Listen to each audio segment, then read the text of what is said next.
Family road trips just got a whole lot easier. The 2018 Nissan Rogue. Now with Nissan Intelligent Mobility, featuring technologies like available ProPilot Assist, which helps keep an eye on the road ahead and helps you stay centered while you're turning this lane into memory lane. Get to Nissan, proud supporter of college athletics. SWAC Nation, I'm Birmingham Mayor Randall Woodfin.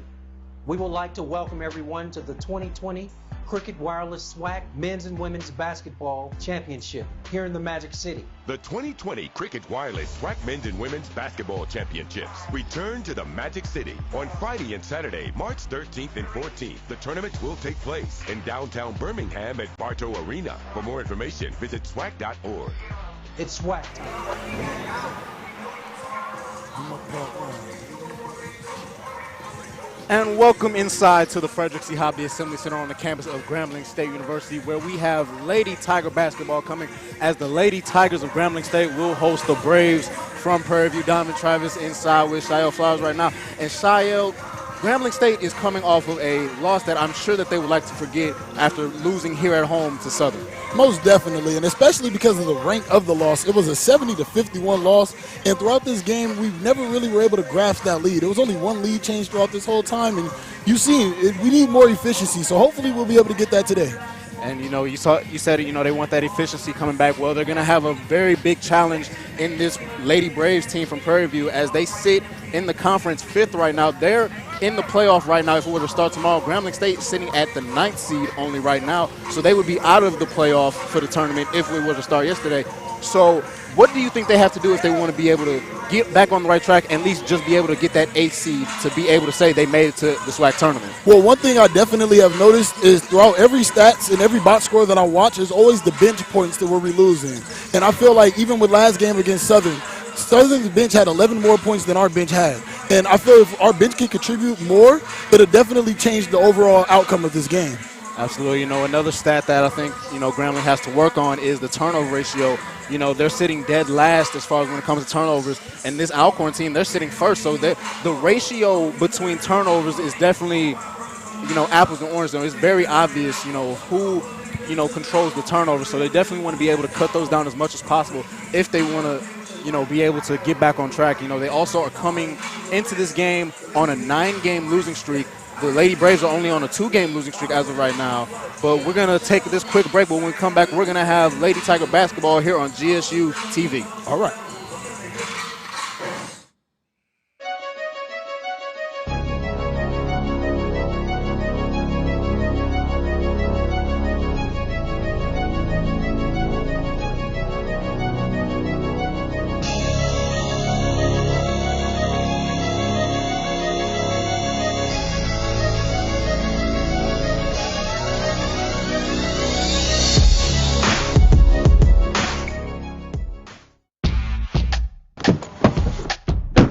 Grambling State University is the home of innovation, where influencers invest, where academics change the world, where we've been raising the bar for HBCUs on the field, in history, and in our community for more than a century. Join the next generation of world changers and innovation makers at the place where everybody is truly somebody.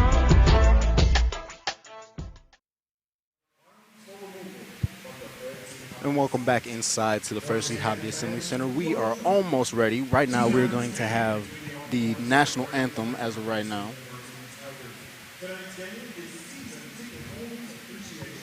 And, you know, right while we're waiting for that to happen, we're getting the lineups set for this team as of right now. Looking at the Grambling State starting lineup.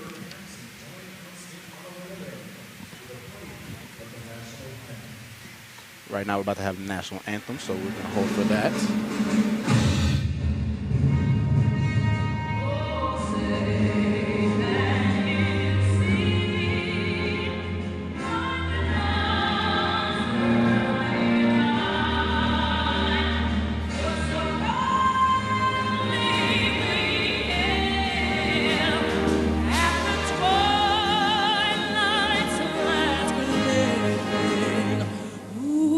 Stripes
right, now we're almost ready for basketball after the national anthem. Right now we're going to get the starting lineups for the Alcorn State Lady Braves set up first. First, starting at center, number 10, Zamisha Bernard, the junior from New Iberia, Louisiana. Next up, number 13, Curtis Clark, 5'8", junior out of Natchez, Mississippi. Number 14, Kayla Obillo, 5'2", freshman out of Pass Christian, Mississippi. Number 15, Diamond Hall, the 5'10", sophomore out of Moultrie, Georgia. And number 32, Jada Hargrove, the 5'5", senior out of Riverdale, Georgia. We talked about Jada Hargrove being a senior, but we also talked she has her leg heavily taped up at this ball game. So we're going to see if that plays any kind of factor into this ball game today. We'll most definitely check that out. And as of right now, she is listed as second on her team in scoring overall with 9.9. So we'll see if it actually impacts our overall scoring efforts tonight. And, you know, Alcorn coming into this game ranked third in scoring, so we're going to see how that works in their favor. Now for the Grambling State Lady Tigers, number 2, Taylor Willard, 5'6", guard freshman. Number 3, Brandy Washington, the 5'11", junior guard. Number 11, Ariel Williams, 5'9", junior guard. Number 12, Justice Coleman, the 5'10", junior guard.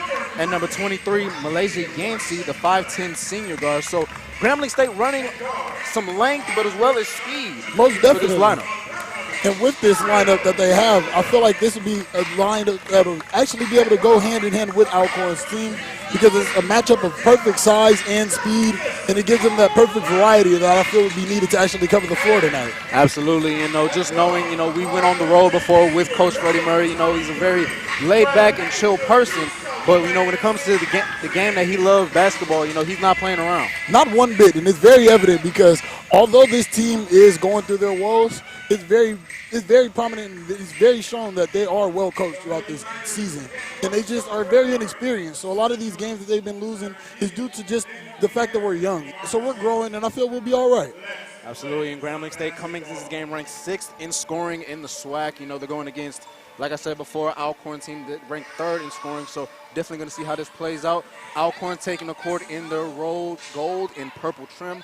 Grambling State rocking a little pink and black tonight. Yeah, I like it. So after talking to you earlier, we've understood that the girls actually wear the pink during the women's basketball season, and it's a great thing to show just for awareness for the breast cancer and just everything in general. It's a blessing to see this. Absolutely. You know that the regular breast cancer awareness month is October, but due to the fact that the basketball season doesn't run in October, you know, they actually rock their pink in February. So definitely getting ready. We're almost ready. As Malaysia Yancey is in the center for Grambling State for the jump ball. We are underway and ball controlled by Grambling State. Now into the hands of Ariel Williams working the ball around. Taylor Willard getting the start tonight. And as you speak about Taylor Willard getting that start, I wonder how they're going to implement Candace Paramore tonight. Malaysia Yancey pulls up too strong, and going back the other way is Alcorn State. Ball into the hands of Hargrove. Hargrove working the ball around now into the hands of Obillo. Obillo gets it over to Hall. And our defense is currently in a 2-3 zone with our guards managing the top. Ball swung over to Hargrove. 13 seconds left on the shot clock. Bounce pass back to the top of the key. Ball being worked around. Nice fake. Come inside. No shot, no good, but a rebound, and that shot is up and good. But that's Bernard on the inside. And Yancey had no hope in that paint trying to get that rebound. She got boxed out very early. Ball on the floor. Grambling State trying to get it, and Alcorn State comes out with it. Hargrove thought about it, but now she pulls back out. Being checked now by Willard. Loose ball. Willard comes with it. 2-on-1 situation. Willard over to Ariel Williams. Ariel Williams goes up and just wild loses it.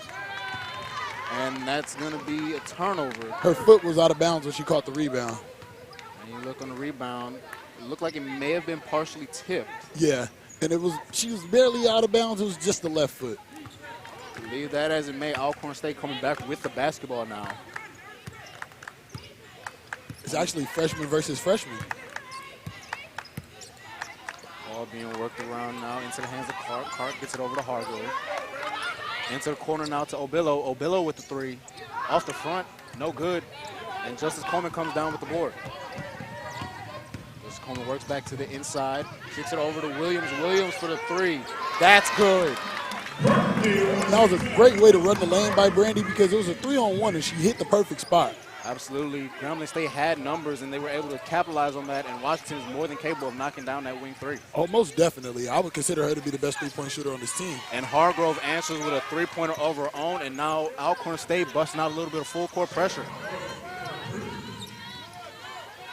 Willard gets the ball, passes it up court to Washington. Washington kicks it back to the top of the key to Ariel Williams, into the corner to Coleman. Coleman thought about the three. Thinks better of it. Now ball being worked around into the hands of Washington. Washington inside to Yancey.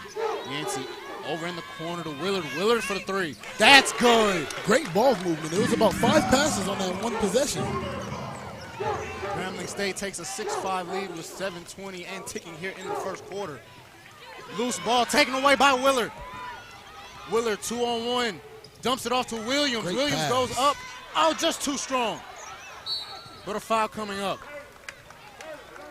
Willard has brought a whole new energy to this Grambling State offense, and I'm not sure if this is something that they were expecting, but I'm loving it myself. And, you know, actually, while we're talking about Taylor Willard, she actually went out earlier in the season with an injury. I believe it was against Centenary, and she missed a lot of action due to that ankle injury. And you can tell that she's back and she's ready to ball. First free throw for Ariel Williams. That one is good. It's good to see Ariel get some points up early because hopefully it keeps her confidence going throughout the rest of this game. Absolutely. Second free throw on the way. That is good as well. So first trip to the line for either team, and Grambling State is able to connect on both of them.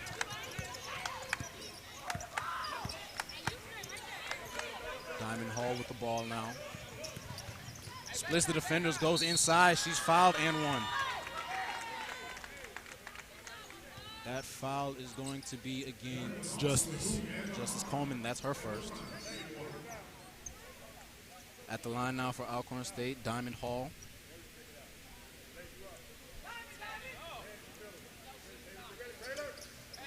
That free throw is good. Diamond Hall, a 58% free throw shooter. She's able to connect on that one. Grambling State working the ball a little fast now, trying to break that full court pressure early. And I feel like that was the best way to do it due to the fact that when they were moving slow throughout that full court, they were putting them under way too much pressure. Now they were able to outrun it. Ball inside now. Justice Coleman dumps it into the corner. Brandy Washington, three ball. Bang! Brandy is finding her way to just slip right over in that corner and get the easy three. Grambling State getting as much momentum as they can, keeping that momentum going. Ball now over to Hargrove on the wing. She comes in, takes a deep two. That's too strong. And the ball, oh, that's just ripped out of there, but the bunny won't go. And now it's finally good. Jamisha Bernard. Jamisha Bernard just ripped the ball away from Grambling State. Was able to get that bunny. Brandy Washington was trying to get that rebound on that play, but she wasn't expecting someone to be right behind her. Justice Coleman, she puts up a shot, won't go. She hesitated for a second there, and now Alcorn State will go back the other way. Crowd wanted to try, but they're not going to get it. Shot up, that's no good. Yancey with the rebound. And now Ariel Williams, one-on-one, has Justice Coleman, dumps it off to her. That goes up too strong. Yancey, though, with the board, and she puts it in. Yancey, like we were speaking about before this game started, she's always there when you need her. Ball now into the hands of Hargrove. Gets it back out to Obillo. Obillo trying to go inside, but nothing doing there, so now she has to dump it off. Clark gets the ball, loses it, and Yancey dumps it off to Williams. Williams, nice move. Washington in the corner. That won't fall. Now Alcorn State with the ball going back the other way. Obillo with the ball. She's guarded by Willard. Ball in the corner now. Hargrove, three ball won't go, and Yancey with the board. Yancey has been doing a lot early in this game. And a backcourt violation on Justice Coleman. That backcourt is very iffy, but I can see why he did call it. Her foot did slip a little bit, but besides that, it could have just slid. And we have a media timeout. Grambling State on top right now by a score of 13-10 with 4:40 remaining in the first quarter. We'll be right back on GSU TV. At First National Bank, we have a strong team of bankers who are dedicated to meeting the needs and dreams of our customers. With competitive rates, tailored loans, and exceptional customer service, your experience with us is sure to be like no other. Call or visit us today. Hi, I'm Buddy Turgeon with Turgeon's Rental. And I'm Greg Turgeon. For over the past 30 years, Turgeon's has been supplying Ruston and the Lincoln Parish area with all your wedding, party, and special event needs. So come on in and look around.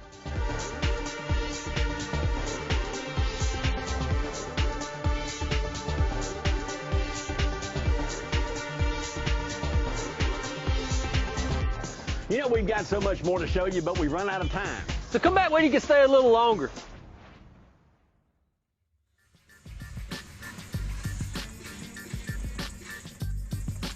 Back here at the Frederick C. Hobby Assembly Center, Grambling State with a 13-10 lead over Alcorn right now. Donovan Travis alongside Shael Flowers, and even though Grambling State has the lead right now, we know as well as anybody, no lead is safe. Not at all. But what I'm loving to see throughout this lead right now is everyone's putting points on the board, so it's a team effort. The only one starting without any points is Justice Coleman, but she's been our leading scorer throughout this whole season. Absolutely. So you got to imagine that she's going to get on the board sometime soon. Right now, Alcorn with the basketball, working around Obillo with the ball, guarded as Paramore is into the game now, as is Alexis Holt. I'm loving the energy Paramore is coming to this game with. Shot up, in and out for Alcorn State. And ball is going to end up into the hands of Grambling. You know, just looking at some of the stats real quick. Malaysia Yancey already with 3 boards in this contest. And Paramore with the ball, trying to break this full court pressure. Now finally does. Alexis Holt inside, stops, pops, won't go. It was a strong defensive effort by Tadriana Eisler on that play. And that ball is thrown away for a second, but they're going to say it was tipped out of bounds. So Alcorn will retain possession underneath the basket with 26 seconds left on the shot clock.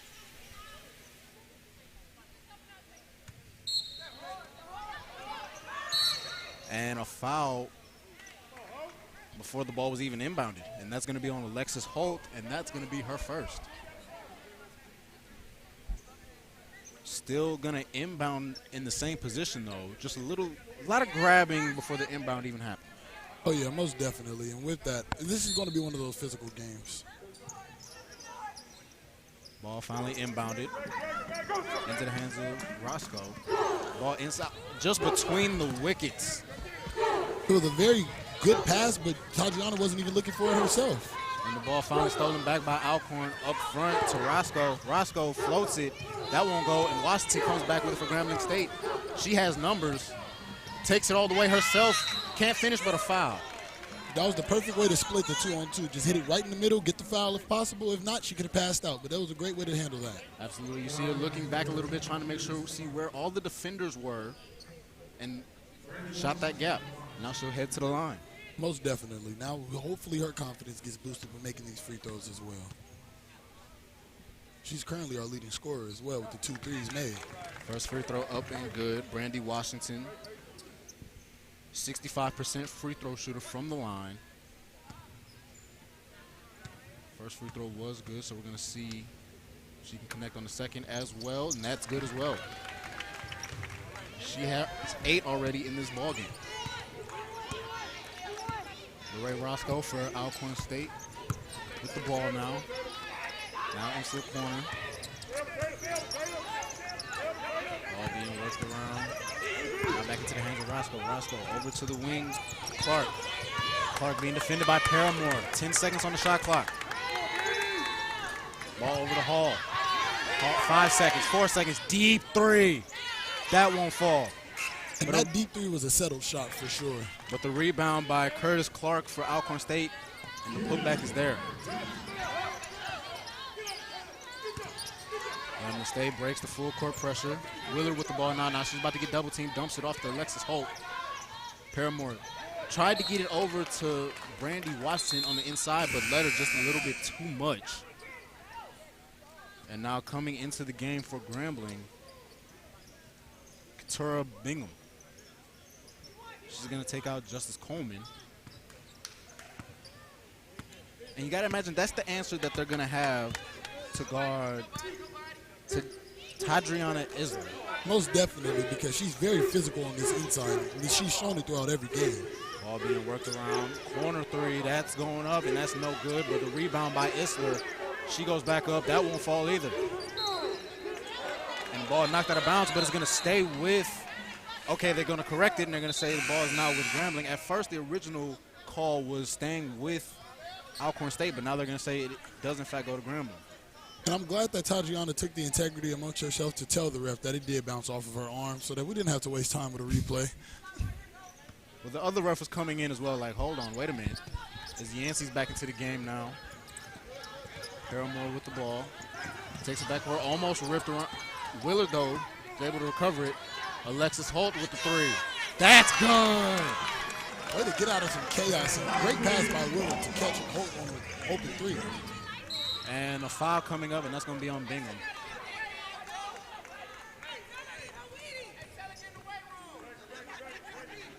That foul's going to be on Bingham. That's her first of the ball game. And the crowd feels like she flopped on that. Oscars were not too long ago. Not too long at all.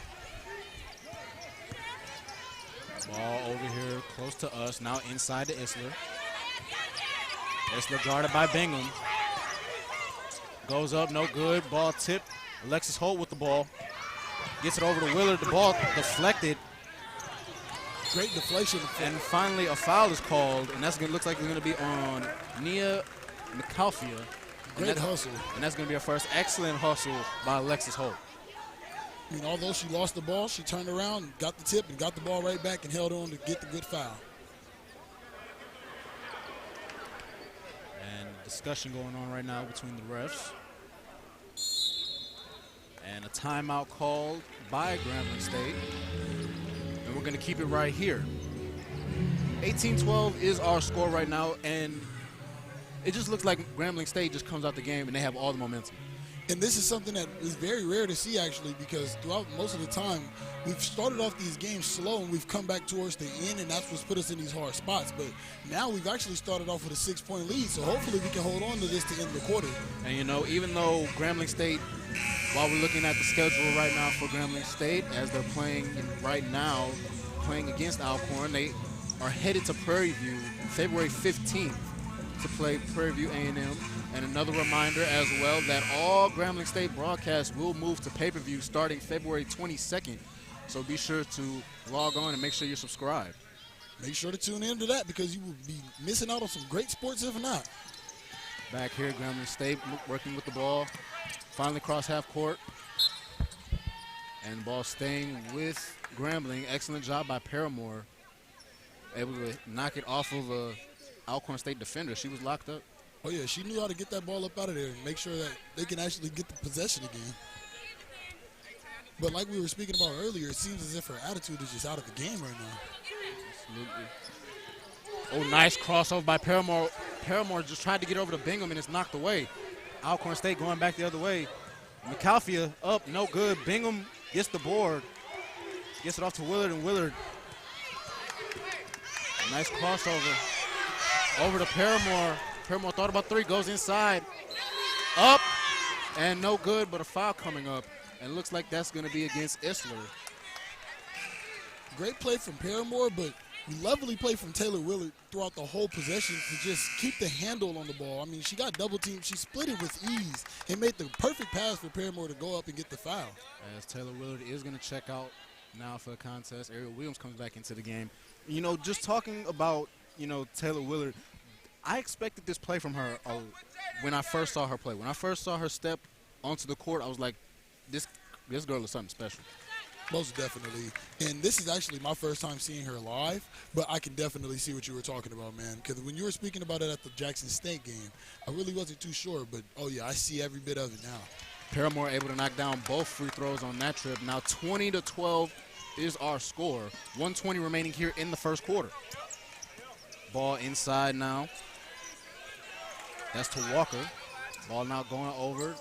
Shot up, no good. Ball knocked away. Is going to stay with Alcorn. 17 seconds on the shot clock, though.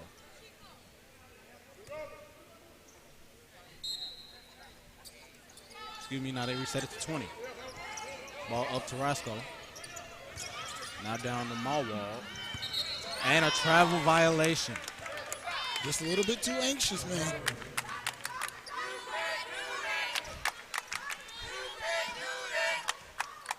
Grambling stay with the ball now.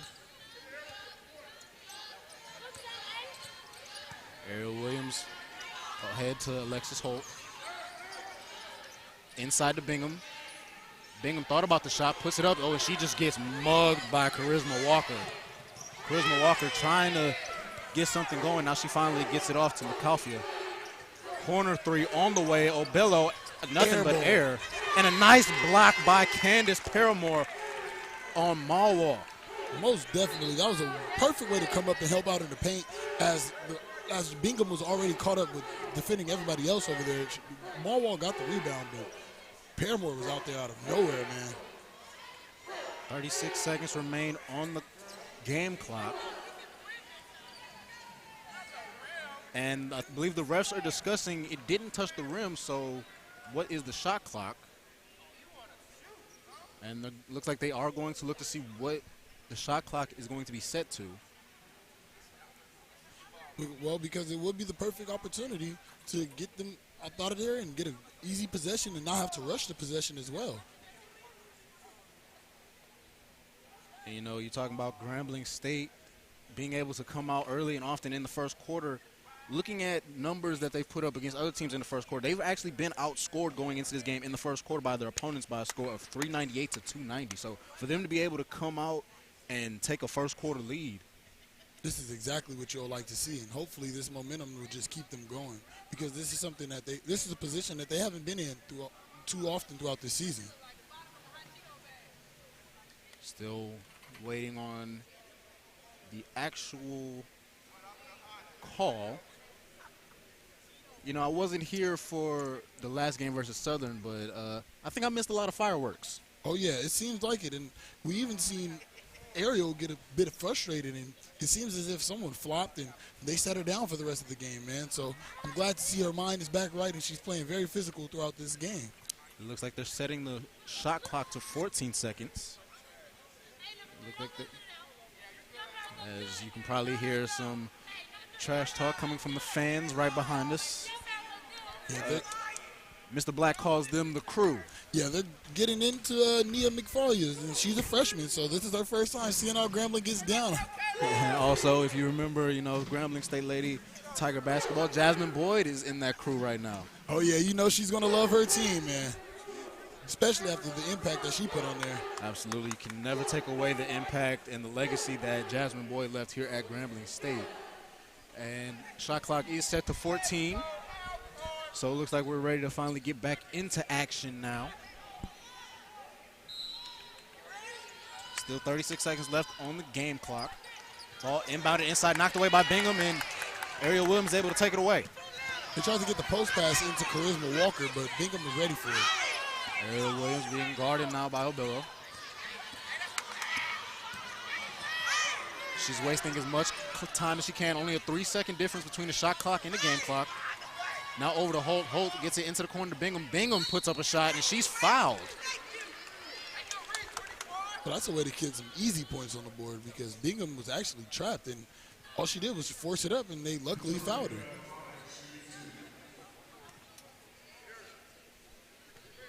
Bingham heading to the free throw line now.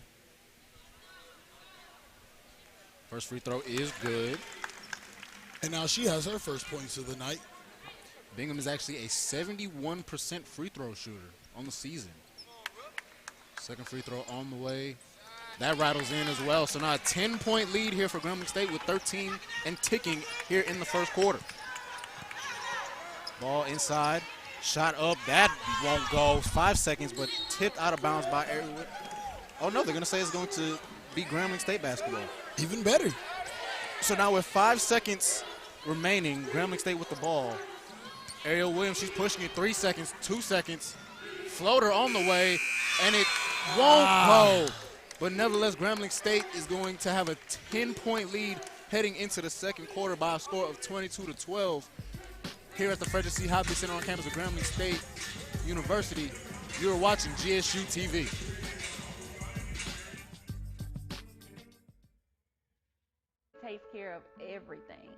everything. Once I got the call from Creed and Creed, and this is how much your settlement is going to be, I'm sure you're going to be pretty happy with that, right? And I'm like, hold on, wait a minute. Did you just say that? And I was like, say it again. Y'all better get on that phone and call Christian Creed. One of the main reasons I did decide to join the registry is because the lack of African American representation on the registry. It's our responsibility to register. This is something that we can control. You can do this. Think about if it was your child. Think about if it was your sister.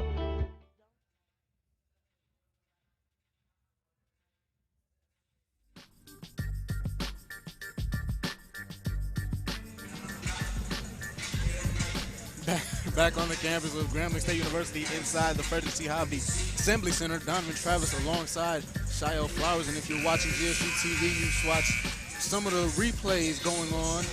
Nice three there by Brandy Washington, and she leads all scoring right now. Most definitely, but you also see the great handles from Taylor Willard that she's been ducking and dodging through all these lanes to get these points up on this board.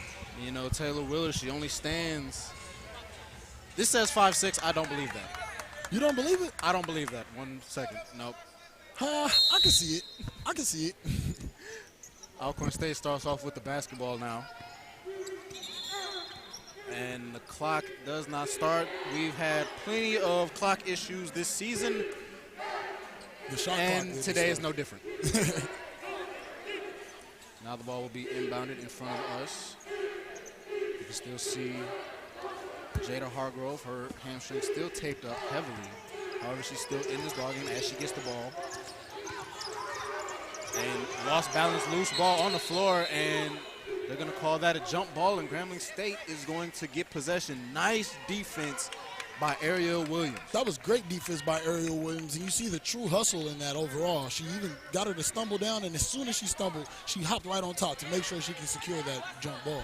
Diamond Hall tried to do a half spin move, but she lost her balance, and she was relying on Ariel Williams to keep her up, but Ariel Williams pulled the chair on her. Oh, yeah, she knew exactly how to do it. It was like musical chairs. Yancey puts up a shot. Don't think she wanted to put that one up, but it's no good. And now Alcorn going back the other way into the hands of Rasco. Rasco goes up, and a blocking foul. And looks like that foul is going to go against Brandy Washington. They caught the charge, but I seen her feet were set, man. I'm not too sure about that. Yeah, I think Washington definitely wanted that charge, but be that as it may, Lorraine Rasco is heading to the line for Alcorn State. First free throw on the way. That one off the back rim. And you know what they used to say back at home? The Ball doesn't don't lie.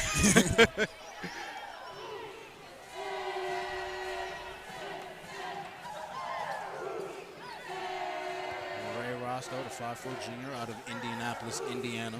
Lorraine is actually the team's leading scorer. 65% free throw shooter, misses both of them on that trip, and the putback won't fall either. Now Yancey going back the other way. Up court to Brandy Washington, waiting for some help. Now inside to Yancey. Yancey turnaround spin move. Nice shot. That looked like a Kobe turnaround jumper the way she did that in the post. Got to pay your respects. And Alcorn State now down 12 in this ball game. And Grambling is looking very efficient in his offense today. And Taylor Willard got her hand caught in the cookie jar, and that foul is going to be on her, and that's her first. For that to be her first and the aggression that she's shown, I'm not too disappointed in that at all. You know, she already has 2 steals in this contest, trying to get a third there. Grambling State running 2-3 offense. Hargrove thought about the 3-ball, now brings it back out. Up top to Roscoe, now over to Hall. Hargrove dumps it inside. Shot up, no good. Another putback, no good. And Bernard just can't get anything to fall on the inside. And she's been having a very tough night with putting these points back up in the hoop, I guess you would consider it to be. But she gets the rebound but doesn't get the shot. Ariel Williams for 3. That won't fall. And now Alcorn State headed back the other way. Up court to Roscoe. Roscoe gets to Bernard, and Bernard, she traveled. They caught her in the lane, but she wasn't able to slow down too much before the defense was there. And coach is going to tell Bernard just to have a seat, let her recuperate as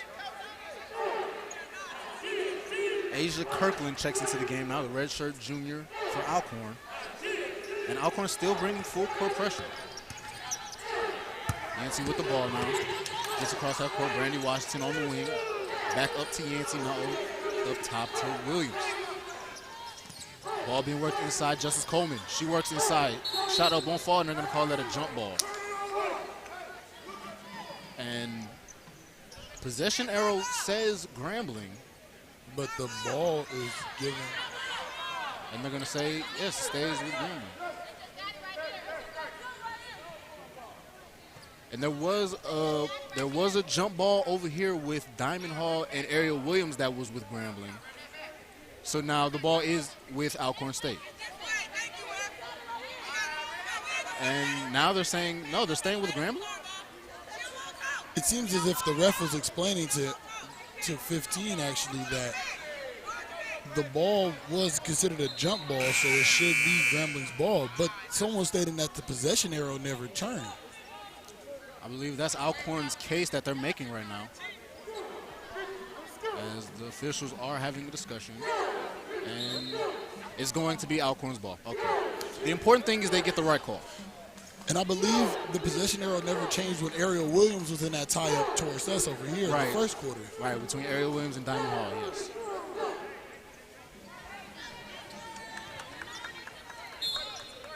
The important thing is getting the right call. Most definitely. Now Alcorn State, 24-12 our score with 8 minutes left in the first half. Hargrove with the ball. She goes inside.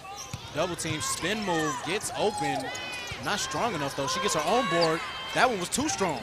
And Justice Coleman had the perfect defense to cover that as well. And Ariel Williams gets it over to Willard.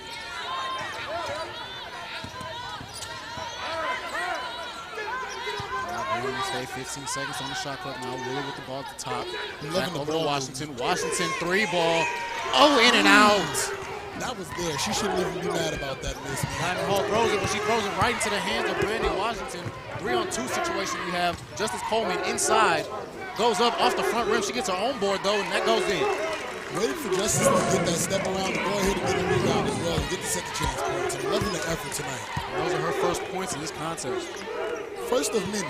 We'll consider it that. Alcorn State with the ball now working inside, and an offensive foul. Nice positioning by Brandy Washington, able to draw the charge. Brandy Washington's having an outstanding game. As you see, she steps right in front, plates her feet, and makes sure she is set perfect to get that charge. And she's also leading her team with 8 points tonight. Grambling State with the ball now as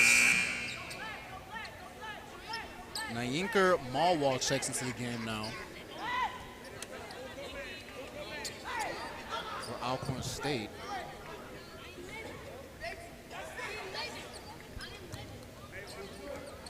Ball now inbounded. Taylor Willis, she's met by Roscoe. Almost loses the ball. Luckily, she wasn't a foot forward, or else that would have been a backcourt violation. Actually, now inside Yancey. Yancey, she turns around, she falls back, she gets the shot to go. There goes that turnaround shot we were talking about earlier. That's Yancey's bread and butter. And that's a travel violation by Malwall, and Grambling State is just making everything, is just clicking on all cylinders. Grambling State is making Alcorn look very discombobulated, and it's very evident. I mean, there's been a lot of unrecognized errors that you really wouldn't see from this Alcorn team.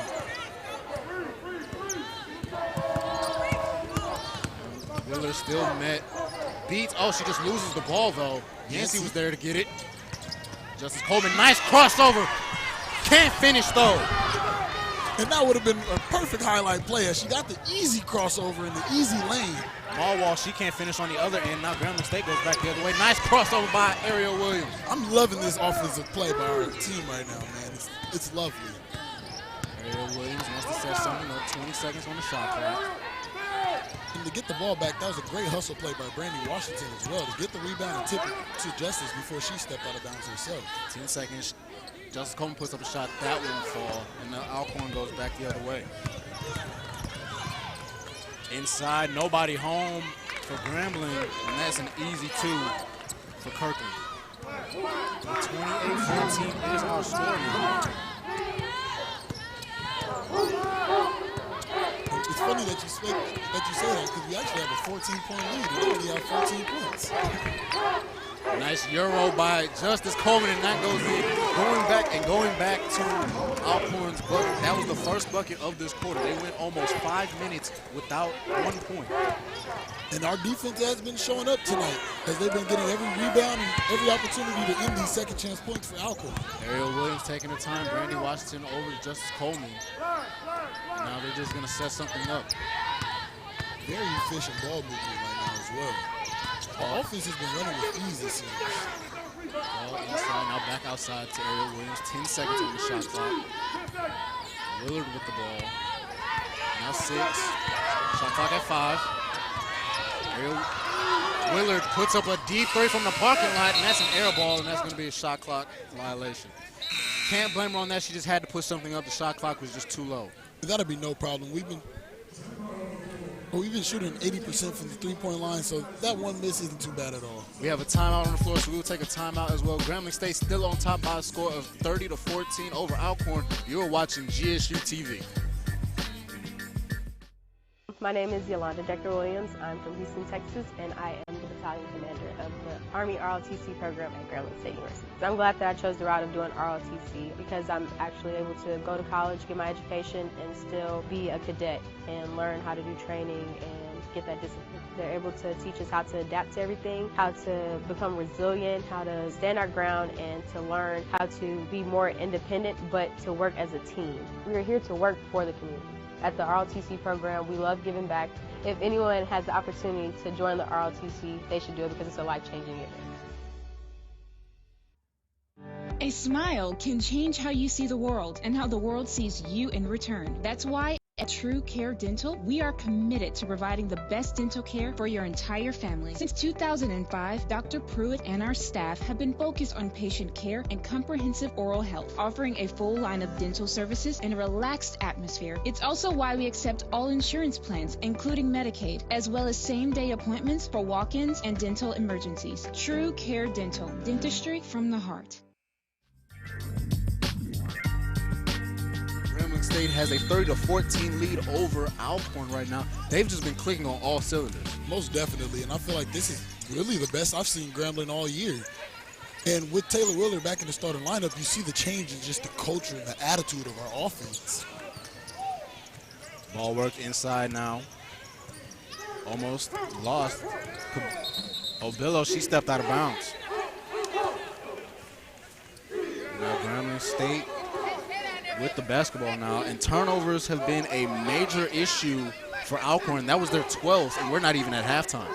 And it's great to see, honestly. We have 7 steals, so with that, we've been doing our thing.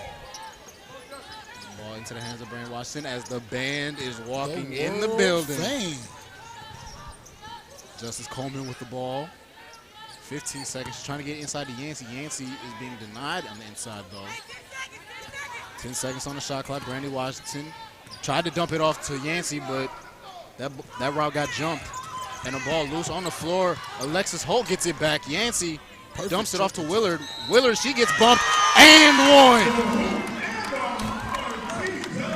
This has just been a very aggressive offensive play. I mean, for them to get the triple team and get that steal, it was great to see. Great pass from Yancey to give it to her and just get the and one and put the points on the board, man. I'm loving this offense tonight. Absolutely. You know, that was a nice job by Yancey being aware of who was around her and who was with her and who was against her. And as I've always stated, Yancey is just that perfect all-around player that I feel every team needs. She gets the rebounds, she gets the blocks, and she gets the passes off for the assist. Free throw, that's good. And the three-point play is converted to Taylor Willard. Taylor Willard, a 67% free throw shooter on the season. And just speaking about how those were Alcorn's first points a couple minutes ago, Grambling State was on a 13-point stretch with no offense from Alcorn at all. You know, Alcorn trying to get something going now. Ball into the corner to Obillo. Now inside to Bernard. Bernard tries to dump it off to Walker. Walker goes up. That's good.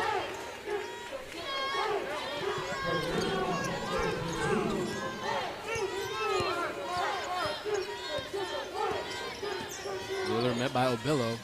Now over to Holt. Willard with the basketball, looking for somebody. Holt trying to get a pick from Coleman. She does. Crossover. Tries to finish. She can't. And the ball going back the other way with Alcorn State. Obillo almost lost the ball there. Tried to get inside to Walker, and she just throws it too far. Yancey trying to outrun everybody, and now she's going to pull it back out. And I feel like that was the smartest thing to do. Don't rush it too much. Slow down, let the offense get set, and actually run a play. Ball kicked over to Willard. 15 seconds on the shot clock. Alexis Holt gets the screen from Justice Coleman. 8 seconds on the shot clock. Dumps it off to Brandy Washington. Washington goes inside. She's fouled on the jump shot. Last thing you want to do is foul a jump shot shooter. Most definitely. In Diamond Hall, she was coming around after, trailing the whole time. And that was the only thing that was left to do, honestly. Substitutes come into the game. Jada Hargrove for Alcorn State. She took the tape off of her hamstring. So you got to imagine what that might do for her. Hopefully it doesn't add anything to her explosiveness, because we've been keeping her subtle throughout this whole time. Yeah, she's been very subtle in this ball game. Only 1 for 3 from the field, and her one shot was a three-pointer. Oh, yeah. First free throw up and good for Brandy Washington. Brandy Washington, 65% free throw shooter on the season. Second one won't fall. And now back the other way goes Alcorn. Jada Hargrove with the basketball now. Gets a screen from Walker. And an offensive foul on Hargrove. Justice Coleman, man. Nice job by Justice Coleman in position. Now Ariel Williams will be replacing Brandy Washington. As we have some sweat on the floor. It's always interesting to see the referees mopping up the floor. Yeah. You want something done right, do it yourself. He even hands the ball off real quick and says, let me handle this really brief. He gets a nice little round of applause from the crowd. What's that new dance? Was that the mop? Yeah, I think the referee listened to that one a few times. Most definitely. He put that rhythm into it. 2:22 remaining here in the first half. Ariel Williams with the basketball now. And Alcorn still trying that full court pressure.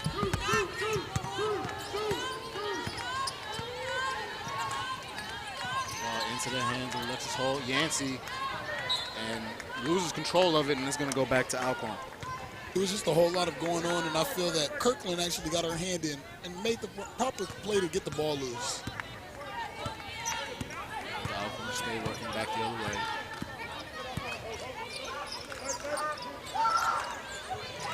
Over on the corner to Hargrove, and that three is good. That's her first shot without the tape around her hamstring. See what it does for her. Taylor Willard able to get the ball across half court. Alexis Holt with the ball. Hargrove all in her face. Nancy gets it over to Willard in the corner. Willard, she stops, she pops. That won't fall. And a rebound by Bernard for Alcorn State, going back the other way now. Pass going inside is Alcorn, and a foul coming up, and that's going to be a blocking foul. And that's going to be on Justice Coleman. And that's going to be her second.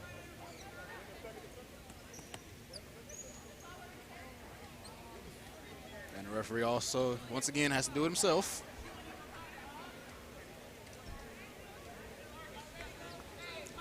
Bingham looks to be checking back into the game for Grambling. Looks like she may be coming in for Justice Coleman. Yes, she is.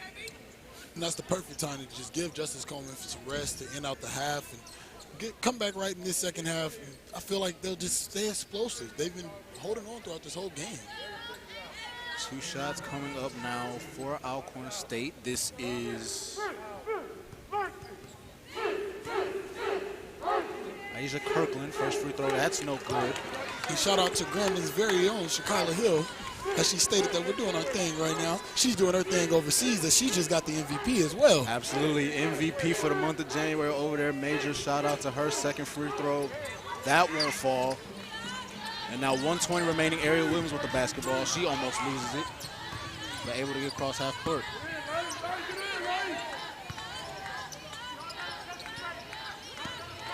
Alexis Holt goes inside, dumps it off. Bingham fakes it, fakes out 2 people, goes up and scores. And that was the perfect patience to just hold off, put the pump fake up, and get the shot right there in the paint, man. Lovely, lovely play from Bingo. Alcorn stay with the ball around now. Hargrove tries to shoot a three. That won't fall. Alexis Holt gets the board. 50 seconds remaining here in the first half. Grambling State with a 36-19 lead. And you feel the energy up in this stadium, man. It's electric tonight. Taylor Willard with the ball now gives it off to Alexis Holt. Back to Willard in the corner. Bingham. 10 seconds on the shot clock. Now 8. Over to Willard. Ooh. Back to Bingham. Bingham with the long two. Hey! Bingham is ready to play tonight. When you're hot, you're hot. There's just something about these Tigers tonight, man. They're ready to play. Shot clock turned off. 14 seconds and ticking here in the first half.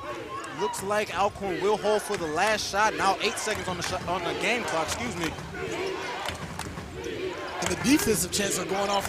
Like I stated, Walker, we're electric, 2 seconds. man. Hargrove at the buzzer, and that won't fall. And Grambling State, a 38-19 lead going into the half, and that deserves a standing ovation from the crowd as the band is playing the fight song.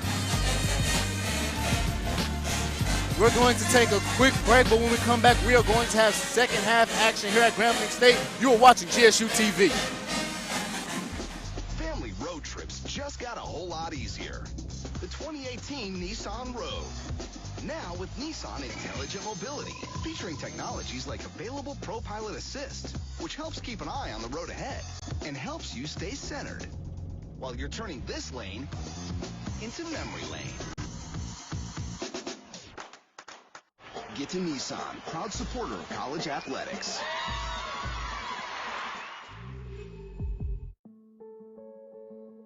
I'm Christian Creed. Catherine and I have been your local injury attorneys for more than 20 years. At Creed & Creed, we don't use gimmicks. We value our community and the clients we serve. When you see a Creed & Creed ad, you know it's real. Real clients, real results, and no fine print. Don't be misled by out-of-town attorneys using dramatizations or paid testimonials. If you've been involved in an accident, call Creed & Creed today.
Grambling State University is the home of innovation, where influencers invest, where academics change the world, where we've been raising the bar for HBCUs on the field, in history, and in our community for more than a century. Join the next generation of world changers and innovation makers at the place where everybody is truly somebody. Woo! Bring 'em out, bring 'em out, bring 'em out, bring 'em out. Woo! Bring 'em out, bring 'em out. Bring 'em out, bring 'em out. Bring 'em out, bring 'em out. Bring 'em out, bring 'em out.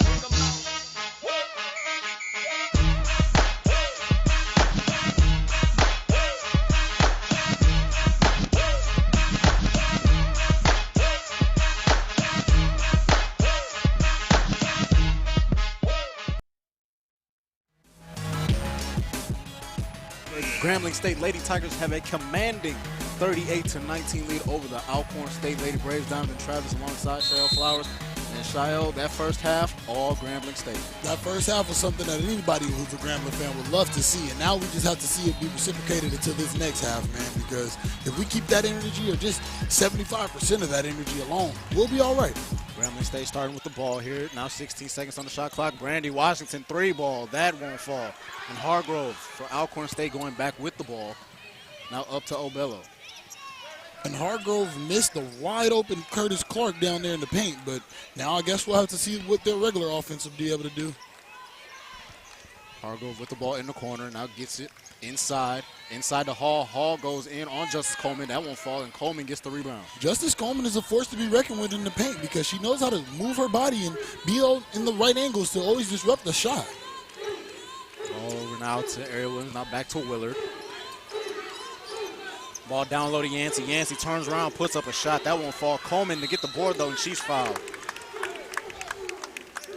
Justice versus Jamisha Bernard in the paint has been a very evident mismatch because she's not able to keep up with the physicality that Justice has been bringing. Justice Coleman at the free throw line now. Grambling State shot 10 for 11 in that first half from the free throw line. And that's the best we've had all year.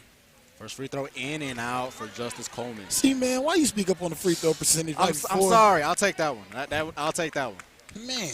I'll take that. I'm not one for jinx, but that looked pretty evident. My bad. It's all right. Put that on my stat sheet. It's okay. Second free throw up and good. I didn't know us commentators have a stat sheet, man.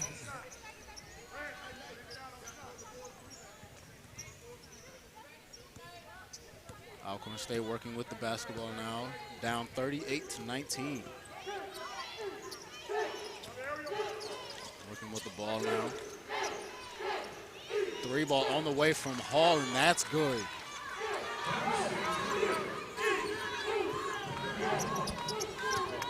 You gotta imagine, as Alcorn State still has full court pressure being brought. They're trying to kick it up and turn up the notch, and the ball thrown away into the hands of Bello. And throughout all this going on, we just got to slow down and get back into our regular game of play, man. Obello kicks it in the corner for a 3. That will not fall. And a lot of bumping and a foul coming up, and that's going to be against Obello. Kayla Obello, that is her first foul of the game, I believe? Yes, her first foul of the contest. It's her first foul, but she also does have 4 turnovers. And you can see the matchup between the 2 freshmen, her and Willard.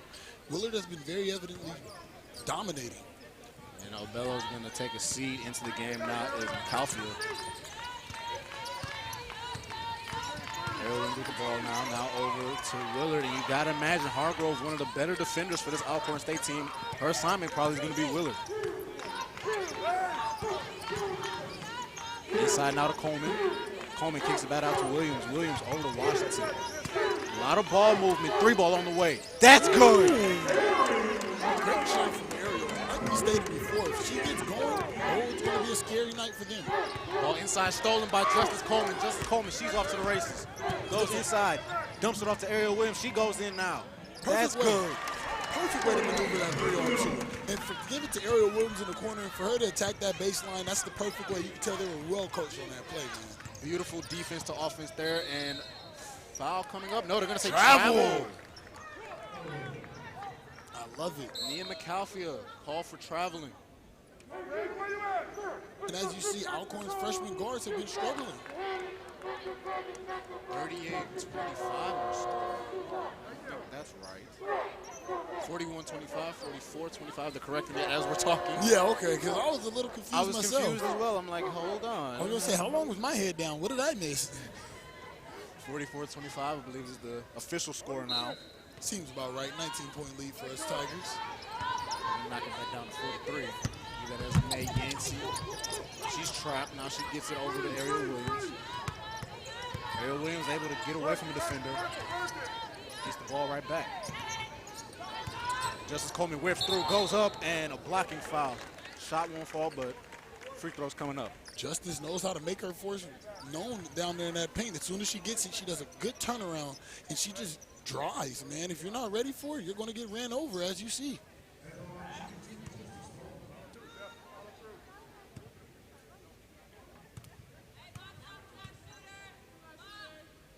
First free throw on the way, that's good. Justice Coleman, an 80% free throw shooter. That's all I'm saying about that. I'm going to wait till after the shots are made to make my comment on those free throws.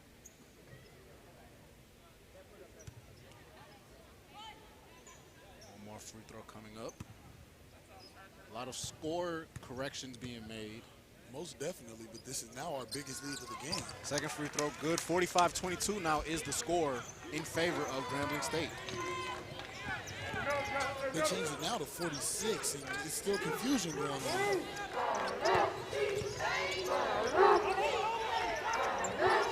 Speaking of confusion, the side of their shoes confusion who the passing team is now. All with the ball now.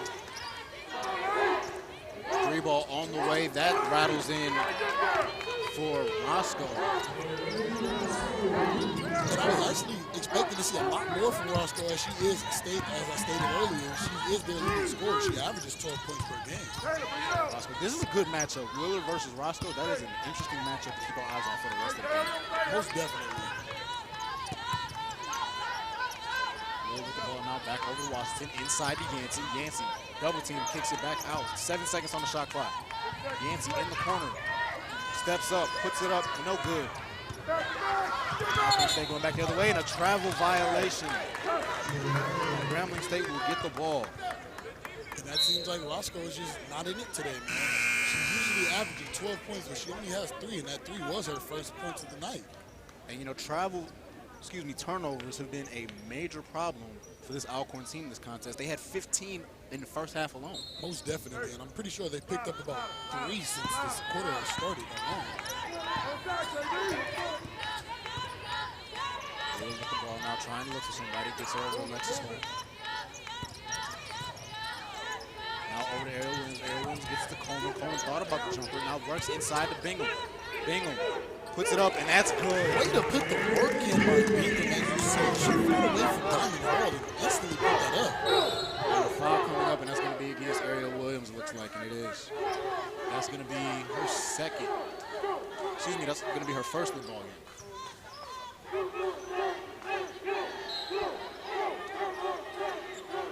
Inbounding from underneath, ball inbound now to Clark.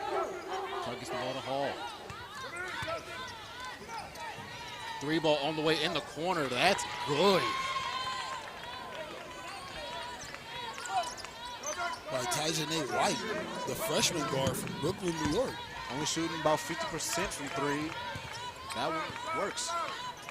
48-28 now our score here in the third. Hargrove, she jumps on Willard. Now over to Holt. Holt gets it back out. 8 seconds on the shot clock. Justice Coleman, she goes to work. Rips inside, she's blocked. Now Alcorn State going back the other way. Pass intercepted by Willard, looking like a DB out there. Great steal. And although she slipped, she still kept handling that ball, man. I'm telling you, her handles are out of this world right now. She's met by Roscoe. She's able to beat Roscoe, puts up a shot, and that's stuck at the top of the rim. Oh, man. Oh, you gotta be kidding me. Oh, man. You gotta be kidding me. Oh, man. That was one of those shots that I would have loved to see go down because she was crafty without the handle, man. That handle was something incredible, dude. Yes, Taylor Willis, she's a crafty one indeed. Oh, my goodness. As you see, she put the ball over both. Oh, my goodness, over Diamond Hall and over Wright. And you just see it stops right there. That's a rare occasion. You can't plan that any better. It is a jump ball, so it will be Alcorn possession. We're going to keep it right here. You know, talking about Taylor Willard, you know, just her being around the ball, that whole sequence, she started that. Most definitely. It was oohs and ahs from the beginning to where she almost fell. She kept control of the handle, gets the ball back, and makes the drive, and it was just great to see, man. And, you know, we're looking at the schedule. Grambling State coming up. They're going to be on the road against Prairie View on the 15th. Then they head to play Texas Southern at Texas Southern February 17th. They will be back here February 22nd against Jackson State. So that ball game is going to be an interesting one. And then they also host UAPB February 29th. And, you know, looking at this stretch, this is close to the end for Grambling State. So they definitely have to make a lot of things shake if they want to win. Most definitely. But I do feel like a win against a strong Alcorn team like this will put us in position to get the Prairie View game out the way and move on to the real challenge, which could be Texas Southern. But hopefully there's still a couple people that are still suspended or whatever the case may be from that, man. Yeah, you know, he's referring to the suspensions between Texas Southern, I believe it was Alabama A&M? Alabama State. It was State? Texas Southern, Alabama State. 10 players were suspended, 2 managers were suspended, and another manager was suspended indefinitely pending an investigation. Oh, wow, man. We have us a lot of stuff going on in the SWAC, so hopefully our Tigers can just get the job done. Absolutely, you know, and there's no room for that in any sport, especially college sports, so you definitely hate to hear about things like that going on. Most definitely. In the area, but you know, we're going to see how all that pans out. Possession arrow went on the jump ball to Alcorn State, so now Alcorn State down 20 points with the basketball now. 20 points and some work to do, man. Ball being worked around now. Roscoe with the ball at the top. Gets it over to Diamond Hall. Diamond Hall, she splits the defender, kicks it over to Wright. That's an air ball. And shot, foul coming up. Diamond Hall, she put up a shot, and she was fouled in the back. And Wright with that three-point, she thought she had the same capability as she had the last time, but it was very evident that maybe that was just one of those one time's a charm. Bingham called for the foul. That's her first. That's, her second of the ball game. At the line now for Alcorn State, Diamond Hall. First free throw on the way. That's good. Diamond Hall shooting 58% from the free throw line. And in the first half, up until that timeout, they were only 1 for 5 from the free throw line. Make that 3 for 7. So that's their first time going 100% from the line tonight. Taylor Willard with the basketball. Now she's tripped, but no call. Loose ball, Alcorn gets it. And right between the hands of Clark, that pass just went right in between her hands. It was going just a little bit too fast for her control, I guess, and it just slipped right through and hit it right out of bounds. Deep pass, Alexis Holt all by herself. Oh, but she gets ran down and blocked. By Curtis Clark, who just missed the pass, so I guess that was her making it up to her coach. Definitely got to make it up on defense. Nice hustle, didn't give up on the play. He was able to block it, however, ball will stay with Grambling. As Ariel Williams inbound the ball now, up top to Justice Coleman. Justice wanted to get the quick pass into the paint, but it was got covered up very rapidly. Ariel with the basketball, she throws it. Stolen by Clark. She's able to save it. Now over to Roscoe. Roscoe goes inside and she finishes. Not only did she save the ball with that play, but she saved the ref. It was right there in the middle of that all. The ref almost got hit with the basketball right there. But it's just stay still and get invisible. Justice Coleman with the basketball trying to get inside. Almost loses it in the corner to Bingham. Now throws it up top to Ariel Williams, and she's going to set some up guarded by Hargrove. Now inside to Justice Coleman, 10 seconds on the shot clock. Coleman gets stripped. Hargrove over to Roscoe. Roscoe, she can't finish, but a foul coming up. And with that, I can see why the foul was called, but honestly, I didn't see much contact from Ariel Williams on that play. Honestly, I'm surprised they didn't call a foul down here because it definitely looked like Justice Coleman did get hit on the arm trying to pass it back out. And that's what made it seem like the ball got loose in my eyes, but hey, I'm glad that Justice didn't complain. She just stayed humble, put her head down, and tried to get down on the play. Malaysia Yancey comes into the game now for Bingham. Honestly, I'm almost at that point where I would consider Malaysia Yancey to be my favorite player on this team. I just love the overall gameplay from her and watch the energy change now that she's in the game. First free throw on the way for Roscoe. That rattles around and finally goes in. Ray Roscoe, usually a 65% free throw shooter. That's that first one. Second one on the way. That's good as well. Now Ariel Williams inbounding the ball. Still a lot of full court pressure being brought by this Alcorn State team. And Ariel Williams and a foul coming up. And that was the perfect way to push the floor by Ariel Williams to get the foul called. Absolutely. Taylor Willard double teamed in the corner. Gets it right back to Ariel Williams, and Ariel Williams is definitely more than capable of being able to push it. She's always been known as a speedster, man. Right. Taylor Willard almost got stripped by Hargrove. You got to think that Alcorn State is going to take a few gambles trying to steal the ball on inbounds and passing lanes. Most definitely, because they'll have to get this win or try to claw back to this win somehow, somewhere. They've been cutting the lead down a little bit short now, but we'll see how that goes. Ball being swung around now, 10 seconds on the shot clock. Alexis Holt goes inside, and an offensive foul.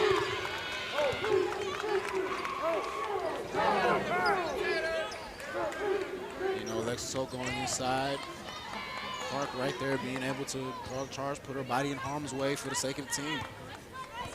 And one thing I'm realizing is that our ball movement is not the same right now. Once we get back to that and get back to our regular offense, I feel we'll be all right. But one person we've yet to see in the second half is Candace Paramore. Ball poked around. Roscoe able to save it for Alcorn, and the shot clock had reset, even though it should not have. This has been a constant problem tonight.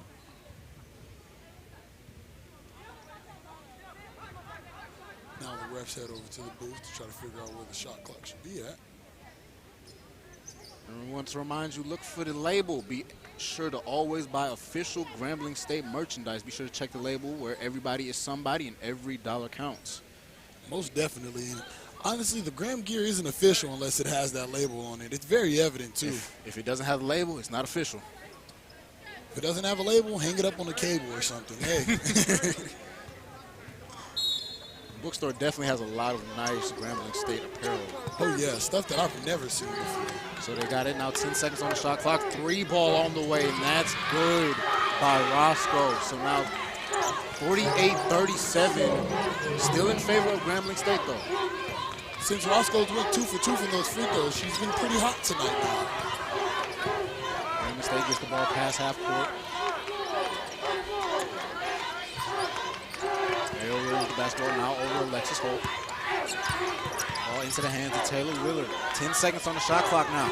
Ariel Williams goes inside, dumps it off in the corner. Willard thought about the three, comes inside, puts up a nice little floater, not strong enough. And Roscoe going back the other way for Alcorn State. Diamond Hall with the ball, floats it up to Hargrove. Hargrove tried to get an alley-oop, ripped out of there by Ariel Williams up front to Alexis Holt by herself.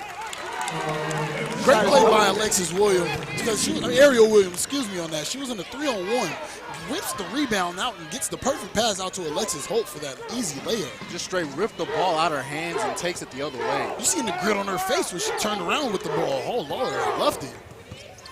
Alcorn State working with the ball now. 3 ball on the way by Wright. That won't fall. Alexis Holt with the ball now. And Grambling State taking their time now. 1:30 remaining here in the third quarter.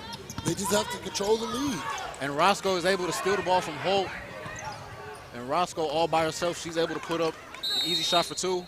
And a timeout being called by Alcorn. And with that, I feel like Alcorn has the opportunity, if they want to get back into this game, they have to capitalize now. But if Grambling wants to take control of this lead that they do have, they also have to capitalize on the opportunity given to them. Timeout on the floor. We're going to keep it right here. We want to remind you that starting February 22nd, all Grambling State broadcasts will be moving to pay-per-view. Be sure to log on to GSUTigers.com/watch/live to be able to watch those games. $6.99 for single games, $10.99 for a month, and $24.99 for the all-year season pass.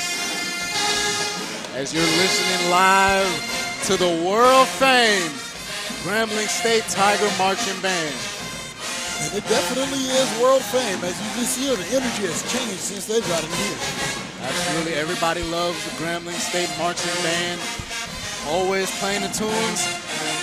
We have a saying back home, they don't miss. They don't miss at all. And honestly, if you don't like this Grambling State Band, then I just feel you don't like music, because this is just great overall music, man. Absolutely. Major congratulations and shout out to them for competing in the Honda Battle of the Bands in Atlanta last month. They definitely represented Grambling State well. They definitely showed out for Grambling State, as you've seen them competing. And there's a couple videos on YouTube that you can check out if you want to see it yourself. Absolutely. And, you know, you can also watch that Beyonce video if you want to. Grambling State's in there somewhere. Oh, yeah, man. Just tune into the Netflix and look for the black and gold. Ball inbounded now to Grambling State. Taylor Williams with the ball. She's being checked by Bello. Ball up front to Ariel Williams. 1:10 remaining here in the third quarter. Justice Coleman with the ball. She goes inside, dumps it off to Yancey. Yancey goes up and she hits it. It was a great find by Justice, but a great mid-range shot by Malaysia Yancey to get that point. With those 2 points, excuse me. Ball being thrown into the corner, but it's too strong for Clark to handle. That one was just too high. That's the second time Clark has mishandled a pass, man. And I don't know if it's the freshman jitters or whatever the case is, but she's going to have to get that under control. And that's 21 turnovers for this Alcorn team. Wow. And that's what has them in the deficit they're in now. Brandon with the ball now. Coleman gets it over in the corner to Holt. Holt looking to get the ball inside to Yancey, but the pass just isn't there, so now she's going to have to bring it back out. Holt takes the three. Looks like it may have been partially tipped. Now Alcorn going back the other way. About a 1 second difference between the shot clock and game clock. Fast break score by Roscoe is up and good. And Roscoe now leads all teams with 14 points on the night, so she's had a very hot second half. And now the shot clock is turned off. 10 seconds on the shot clock. You got to imagine Grambling State is going to hold for the last shot of this quarter. 6 seconds, now 5 seconds. Wheeler with the basketball. Dumps it off to Holt. 3, and a foul coming up. That foul is going to be on Diamond Hall. And although they feel that as if the call shouldn't be on them, if you realize she had her hands up, her feet were still moving. So the call was a very right call. That's her third. And they're going to say that's 5 on Diamond Hall? The stat sheet we have shows that that would be her third, but they're saying on the board that's her 5th. So unless there's something I'm missing, and now you see they all have checked in with the SID, and it is going to be her third. The only way I can even see that they even have it remotely close is that she has 2 personal fouls herself, but she also drew 2 personal fouls as well. So that's the only way I can see that they add up to 4, but even then, she only has 3 for her. Yeah, so when you actually will look at that, I guess they will go off of the stat sheet and just see how things are going, because I've never seen her pick up her 4th or even her 3rd foul. Well, as the referees are figuring this one out, this is very huge for Alcorn, because if she comes out the game, that can be a problem. So as the referee is talking to Coach Freddie Murray now, trying to get an understanding of what's going on, making sure everything is the way it's supposed to be. As soon as they said it was 5, the assistant coach for Alcorn State popped up like, oh, wait a minute, everybody hold on a second. Yeah, like that doesn't make any sense, and I can honestly agree with that. And you can't even argue with it, because even with our stat sheets that the coaches get as well, because we get the same stat sheets that the coaches get, it would still be 3. Most definitely. So with that, there has to be some confusion somewhere, but tonight has just been one of those nights of technical difficulties I see with the shot clock and now with the fouls. As we're looking at the stat sheets, somebody's going to be in trouble for this tonight. Well, either way, Coach Murray getting his team together, do not let this slow you down at all. You know, looking at some more things for this Grambling State team, you know, you talk about turnovers, that Alcorn State has 21 turnovers. Grambling State has 18 points off of turnovers. Oh, wow. So when you actually look at it, they've been capitalizing on every opportunity to get points off of these turnovers, even with the fast break points as well. I mean, we've been leading them with 11 compared to their 8. And as stated earlier, our bench has shown up. They haven't shown up more than Alcorn's, with Alcorn having 19, but we put up a consistent 18 and 15 points in the paint. Absolutely. You know, you're talking about just looking at some other little key nuggets for this. Grambling State, they outscored Alcorn State 22-12 in the first, 16-7 in the second. So they won that first half. But at the same time, looking at, you know, just scores all around when it comes to scoring per period, Alcorn has always been outscored by their opponents in the first quarter by a score of 209 to 159. They usually don't turn it up until the second quarter. They're outscoring their opponents going into this game by a score of 180 to 157 when it comes to second quarter scoring.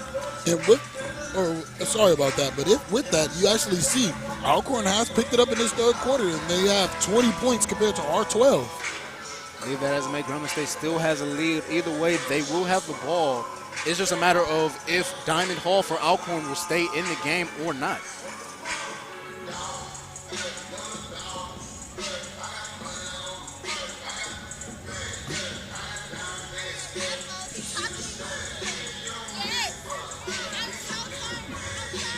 As we're still keeping it here to trying to make sure everything is working. A lot of people getting hyped that the band is here. And we're going to take a quick timeout. When we come back, we're going to have Grambling State basketball. You're watching GSU TV. Hey, sports fans, it's Kirk Herbstreit. Coors Light, the world's most refreshing beer, wants to remind everyone to drink responsibly by having a plan to get home safely. It's simple. Always use a designated driver, and remember that 21 means 21.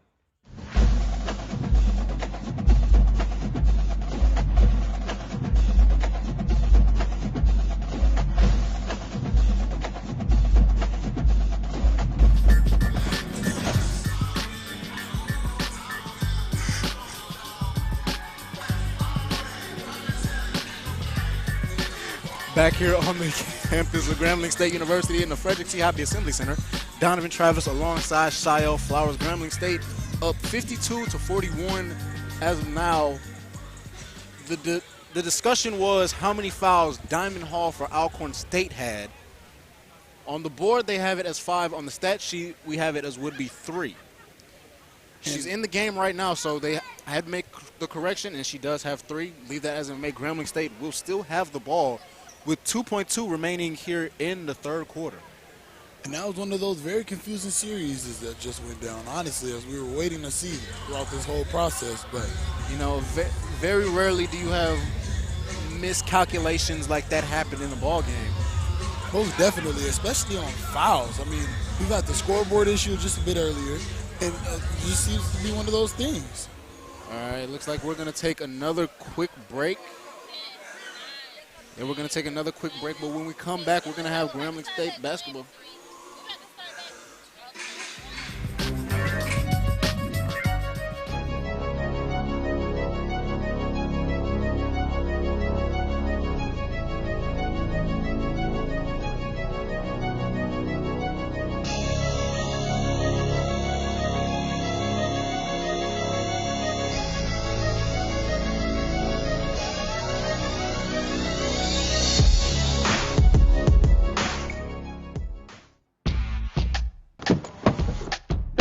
Grambling State University is the home of innovation, where influencers invest, where academics change the world, where we've been raising the bar for HBCUs on the field, in history, and in our community for more than a century. Join the next generation of world changers and innovation makers at the place where everybody is truly somebody.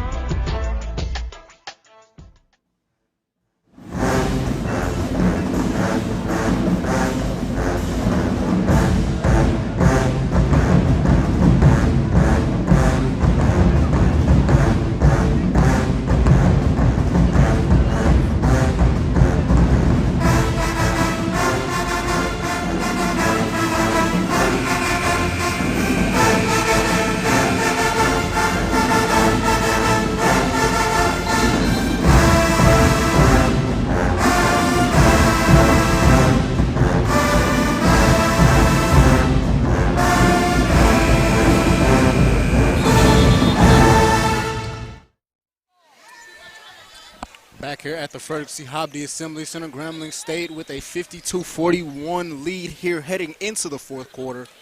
That final shot put up by Taylor Wood at the end of the third did not fall. However, Grambling State still has the ball. And we have a corrected score sheet. Diamond Hall does only have 3 fouls. Be that as it may, Grambling State working the ball around now. Donovan Travis alongside Shiel Flowers. And Grambling State has just been moving the ball around. They've been playing pretty good all-around basketball. And now we just have to close the game out with about 10 more minutes left to go. And a great shot by Justice Coleman. Three-pointer good for Justice Coleman. And as we stated earlier, those were a couple points with many more to go. So hopefully she can turn it up in this second half, in this last quarter to be exact. She now has 10 points in the ball game. Ball deflected by Yancey. Ball on the floor. Still won't fall by right. And finally, Diamond Hall able to put a shot up and good for Alcorn State. Although Diamond got those points, man, what have I been telling you about Yancey? You can see her hustling at all times, man. I love it to see. Grambling State up 55-43 now. Ball now being worked around the perimeter. Into the corner. Willard thought about the 3. Brings it back out now. 10 seconds now on the shot clock. Into the corner to Yancey. Yancey back up top to Willard. 5 seconds. 4 seconds. Shot up. 3 ball. Won't fall for Coleman. Ball knocked out of bounds and is going to Alcorn State basketball. And if Coleman would have got that 3, you would have felt this whole crowd's energy change because they're just waiting on one of those plays to start cheering again, man. Alcorn State trying hard to fight back into this ball game.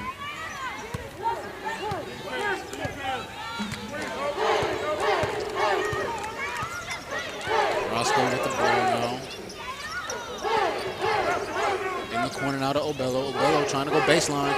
Inside to Hall. Hall puts it up. She can't get it to fall, and Coleman gets the rebound. Nice inside defense all around from Grambling State. Ariel Williams. Now over to Yancey. Taylor Willard with the ball. Ariel Williams looking for somebody on the inside. Can't get anything to fall, so they're just moving the ball around the perimeter. Ball inside. Coleman. Pump fake. Goes up. Can't get the finish. Loose ball controlled by Roscoe. Headed back the other way is Alcorn State. She doesn't have numbers. She's going to pull back out. She knocks the ball loose. Nice save by Justice Coleman. Going back the other way. 2-on-2, 3-on-2. And a travel violation by Ariel Williams, and she can't believe it. But that was nice hustle by Justice Coleman on the other end to get that started. That would have been a perfect highlight play if Ariel would have been able to convert that play, man. It was a great way to just get in the lane. And if that pass would have just been made just a split second earlier before that foot was down, oh, we would have been screaming still. Justice Coleman took a little tumble into the chair set up on the sideline over there. Hopefully she's okay. Obello goes inside, and an offensive foul. Speak of the devil, Justice Coleman. Right there, not afraid. Instead of speak of the devil, let's say speak of the angel, because she's been playing so smooth and great. I love it, man. I'm just glad you didn't say heavenly, because I literally thought that's where you were going with that. Oh, no. Not too far, man. It seems like all the refs are practicing that new mop dance out here. I'm surprised. Who's up there in the booth? Twin? I'm surprised he's not playing that every time that happens. Hey, you might have just started something. Twin's going to hear that. He's probably going to play that one day, I'm sure. Just know we started it. I gave him the idea. I need my respect. I need my dues. Most definitely.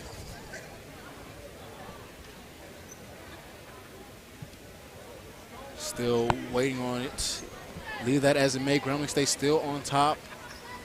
55-43. Looks like Grambling is ready to snap this 9-game losing streak we've been on, man.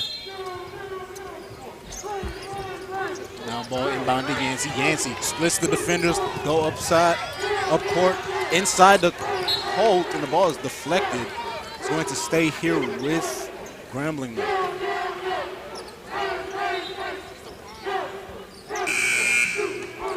And Brandy Washington coming into the game now for Ariel Williams.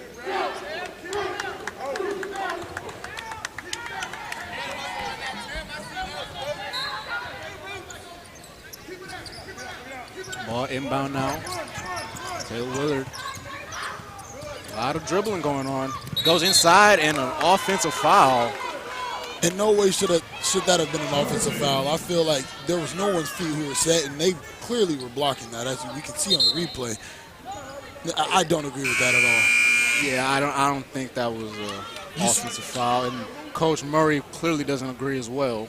As you've seen, Curtis was trying to run up and get the steal, and once she realized that that wasn't possible, she falls to the ground. It was very physical play on both ends, but if anything, that's more of a block than a charge. And you can see Coach Murray, if you're going to get that call, we better get that call too. That's all we're asking for, just some fairness. I mean, I know we have the lead, but that doesn't give people the opportunity to just let calls slide. There's another wet spot on the floor. Got to get that cleaned up. It'll be inbounded now. 7:20 remaining here in the contest. And Alcorn is going to roll it up court, try and preserve as much time as they can. That's the best way to go about it because they definitely need it. Deep three, no good. Hargrove with the rebound, though, for Alcorn. Now a three again, and that's good for Roscoe. Roscoe has been showing exactly why she is Alcorn's leading scorer tonight. She's been hot this second half. She now has 17 points in the contest. Nice split by Willard. Willard up to Yancey, and Yancey is fouled by Obello. And that looks like that's going to be Obello's third. Yep, that's going to be her third. And those 17 points from Roscoe, they've been coming from everywhere, and they've all been the second half points. Justice Coleman with the ball now, almost double team, gets it over to Willard. Obello running all over the place. Now Roscoe's the one that's running. Ball into the corner now back out to Willard. 5 seconds, now 4 seconds on the shot clock. Ball kicked out, and an offensive foul is called. I'm not too sure where these fouls are coming from, but it seems like Curtis Clark knows how to hit the ground and get the refs on her side. Yeah, the Oscar's over. But yeah. Leave that as it may. That foul is going to be on Justice Coleman.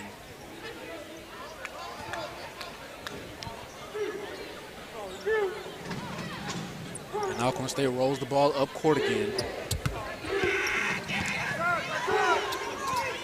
6:30 remaining. Working the ball around is Alcorn. Now gets it inside. Hargrove thought about it. Kicks it back out to Roscoe. Roscoe goes inside. Tried to get it to Clark.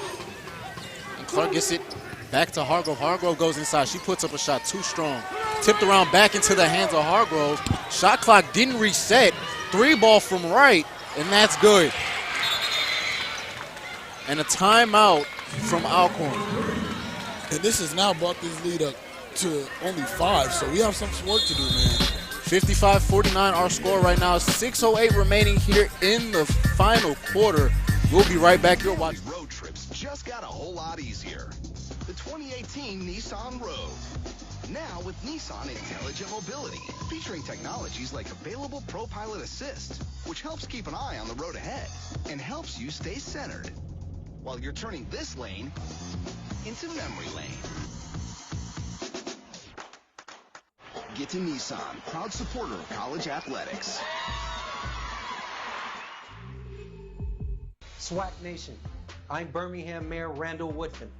We would like to welcome everyone to the 2020 Cricket Wireless SWAC Men's and Women's Basketball Championship here in the Magic City. The 2020 Cricket Wireless SWAC Men's and Women's Basketball Championships return to the Magic City on Friday and Saturday, March 13th and 14th. The tournaments will take place in downtown Birmingham at Bartow Arena. For more information, visit SWAC.org. It's SWAC time. Back here on the campus of Grambling State University in the Frederick C. Hobley Assembly Center, Grambling State putting up big numbers in this game, trying to hold off on Alcorn State with a 55-49 lead right now. Only 6:08 remaining here in the final quarter. And as you spoke about, we have 6 minutes. We have 6 points of the lead right now, so we just got to hold on and just continue doing our thing, man. Hopefully we can put some points up on this board and stretch this lead back out. That timeout was charged to Alcorn. Alcorn has only one timeout remaining for the remainder of the game. And the ball stolen by Obello, and Obello traveled. Lucky break for Grambling right there. Most definitely, because that would have changed a lot of the momentum. And just the momentum of this second half alone has been a lot different as you can check the scoring and everything. You know, that's 24 turnovers for this Alcorn team. As they're still bringing full court pressure now, trying to catch them lacking. Alexis Holt gets it. Roscoe was tripped by her own teammate. She's able to recover, though, finally. Now, Grambling State working the ball around, trying to milk as much time as they can, but they're being smothered by this Alcorn defense. Ariel Williams kicks it over to Holt. Holt, she loses the ball, but Ariel Williams right there, 5 seconds on the shot clock, though. 3, now 2. Yancey puts up a shot, and that's good. And down in front of us is Alexis Holt. And hopefully she's okay. She's grabbing what seems to be her ankle. Looks like her ankle, her right ankle.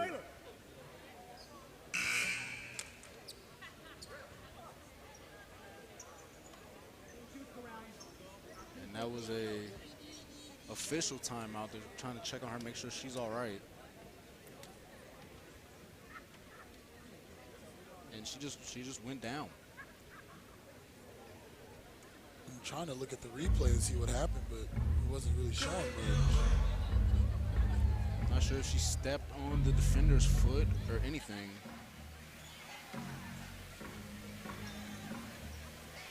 And she's getting helped up. She's able to put a little bit of weight on it. She's able to walk off on her own power. So that hopefully that's a good sign for this Grambling team. She's able to walk off on her own power. Definitely. And we have a wet spot in front of us, though.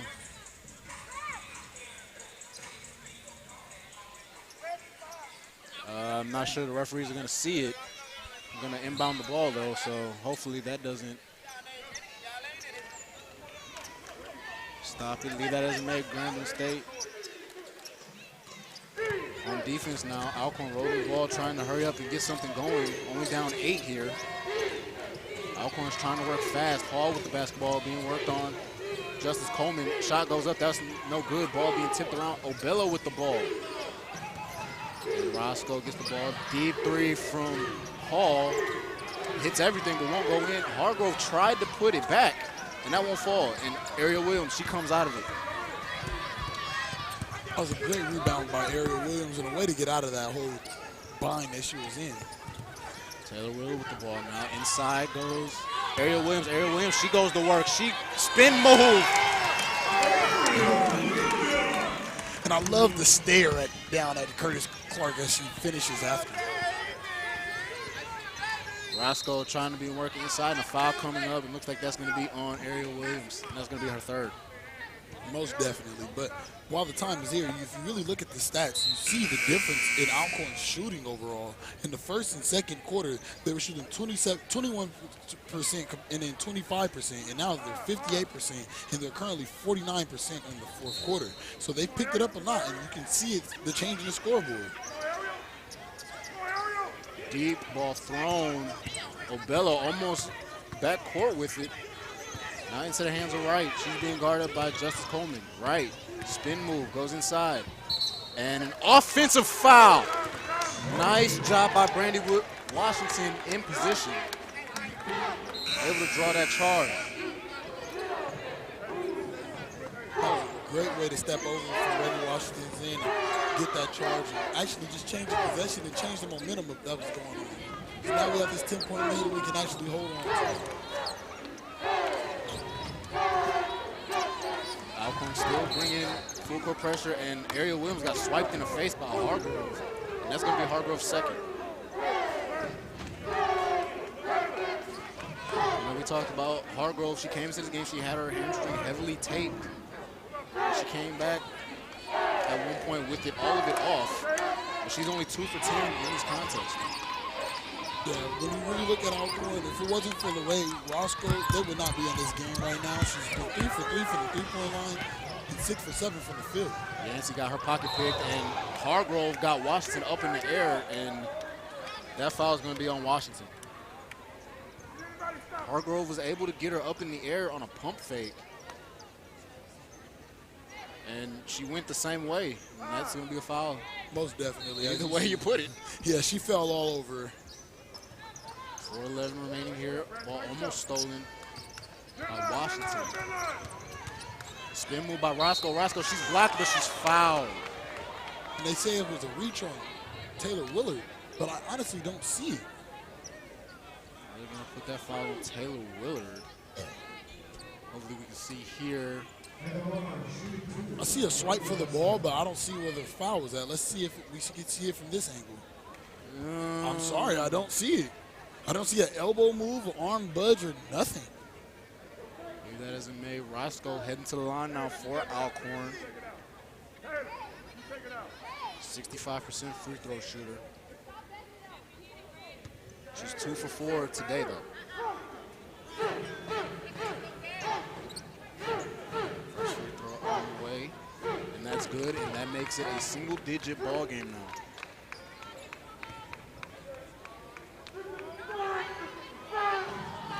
Second free throw up, and that's good. She continues to lead the whole night with 19 points. And foul coming up, and that's going to be on Jada Hargrove. And looks like they're in the bonus now, so free throws coming up. Sometimes that full court press isn't the best for you because it leads to stuff like this.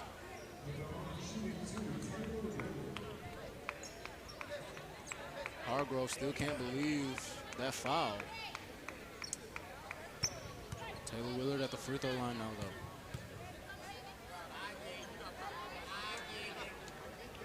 First free throw is up and good.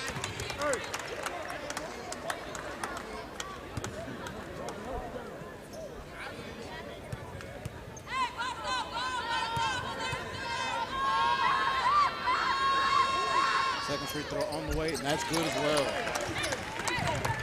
Now some full court pressure being brought by Grambling. Having trouble inbounding the ball, but finally gets to Obello. Up court to Hargrove, had a hard time holding it. Roscoe goes inside and she finishes.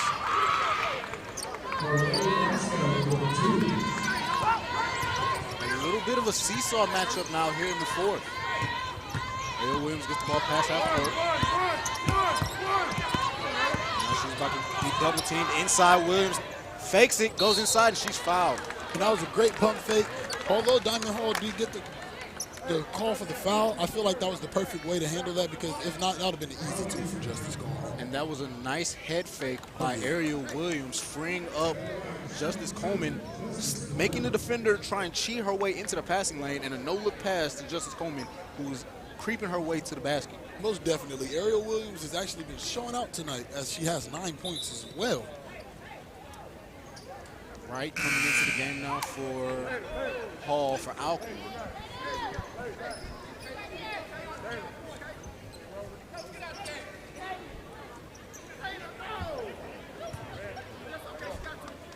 Justice Williams has 10 points in this contest. Don't speak about the free throw percentage. I should have never brought it up. You said that one. First free throw is no good. 3:37 here remaining in the fourth quarter. Second free throw on the way. That one won't fall either. Oh, man. Nothing on that trip for Justice Coleman. Alcorn State has an opportunity to chip away at this lead a little bit more. Now that foul that Diamond Hall did give actually looks a lot better than everyone thought it would have been. Going inside, that ball won't go. Nancy gets the rebound now. Ariel Williams now over to Justice Coleman. Justice Coleman tries to bring it back out, almost ripped up, and a timeout right before a potential steal by Coach Murray. We have a timeout on the floor, so we will take a timeout as well. Grambling State on top, 61-53 over Alcorn with 3:12 remaining. You're watching GSU TV. At First National Bank, we have a strong team of bankers who are dedicated to meeting the needs and dreams of our customers. With competitive rates, tailored loans, and exceptional customer service, your experience with us is sure to be like no other. Call or visit us today. Hi, I'm Buddy Terzier with Terzier's Rentals. And I'm Greg Terzier. For over the past 30 years, Terzier's has been supplying Ruston and the Lincoln Parish area with all your wedding, party, and special event needs. So come on in and look around.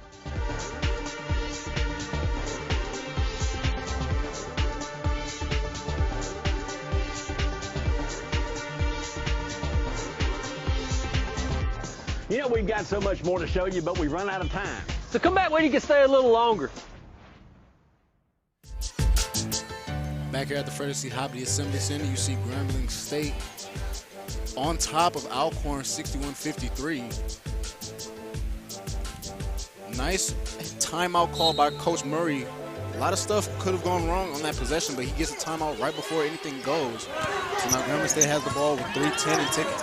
And I feel like that was a great time to call the timeout, get the team rebooted, and just get their mind right to close out this game. Brandon Washington over to Yancey. Now back to Washington. Washington steps in for the three. Bang! And we haven't seen one of those since the first half, and I'm glad to see it. It got this crowd back in the game. Randy Washington now has 12 points in the contest and a travel violation on Alcorn. And Grambling State gets the ball right back.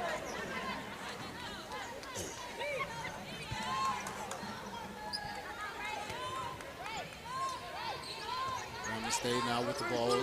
Willard being worked with Obelo.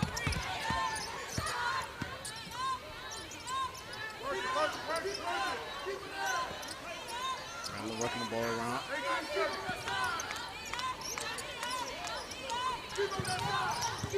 Inside to Justice Coleman, 10 seconds on the shot clock. She goes inside and she finishes at the bucket. And that was a perfect way to maneuver herself in the paint and just get the wide open lane. Justice Coleman now has 12 points in this contest, 66-53 now, with just over 2 minutes remaining here in the final quarter. Three ball on the way for Diamond Hall. That won't fall. Hargrove there gets the rebound. That was a nice head fake, and she's able to put it back in. It was a perfect head fake. As you seen, Brandy Washington was coming across to get the easy block, and she faked her out and got the points. A lot of full court pressure being brought by Alcorn. Yancey brings the ball cross court now into the hands of Willard. Double team being brought though for Alcorn. Only 1:40 remaining. Now into the hands of Justice Coleman. Justice Coleman dumps it off to Yancey. Yancey with the free throw shot, and that's good. And that was a perfect behind the back pass by Justice to keep the ball going, and a perfect mid-range shot again by Yancey. She's always there when you need her, and she has 12 points as well. Hargrove goes inside, tries to finish, and she does. 1:20 remaining here in the final quarter, 68-57. Grambling State trying to hold on, trying to finish this game. Yancey almost broke free there. And now Grambling State going to try and chip away at this time as much as they can. They have the lead. All they have to do is hold on to it. It's now back in double digits as well. Taylor Willard now inside Justice Coleman. Justice Coleman, she goes in, she can't finish. Hargrove now for Alcorn going back the other way into the hands of Clark. Clark steps into a three. That won't fall. Roscoe though for Alcorn gets the ball, tries to put it up, and that won't fall. And Grambling State will hold on to the basketball, and a win is deep in their future. An offensive foul by Ariel Williams. 68-57, 40 seconds remaining here in the contest though. And I'm glad that Grambling State was able to hold off this Alcorn team because, as you've seen, with that 3-minute mark when that timeout was called, we've come out hot since then, and we've been able to actually stretch this lead out a bit more. And you know, we talked about earlier Grambling State coming to this game on a 9-game losing streak. Alcorn is actually riding a 2-game losing streak and a blocking foul coming up. That foul is going to be on Brandy Washington, it looks like. Hargrove is going to head to the line. You know, Alcorn State coming into this game 5-5 in SWAC play, 9-13 overall. Last game they lost by a score of 76-66 against Jackson State at Jackson State. The game before that they lost at Southern to Southern by a score of 74-57. And yeah, as you stated, they're now going to be on a 3-game losing streak after this one, but they will head down to Mississippi Valley next. So hopefully that in-state matchup for them will possibly bring them back some success again, as Mississippi Valley and Grambling were both tied for the last spot in the SWAC. But with this win, it will now move us ahead of Mississippi Valley State. Both free throws on that trip are good, and a timeout by Grambling State. We're going to keep it right here.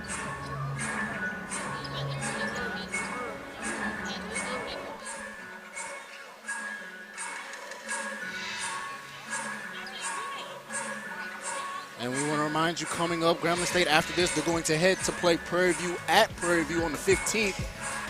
Definitely, hopefully they can ride this game into that game. And then they also are going to be on the road, staying in Texas, playing Texas Southern. We want to remind you that all Grambling State broadcasts will be moving to pay-per-view starting February 22nd. So be sure to go online at GSUtigers.com. Be sure to buy your pay-per-views. Most definitely, and I definitely will be handling this as well. Make sure that all my family and friends love it as well. And looks like foul on the floor. That foul is going to be against Curtis Clark.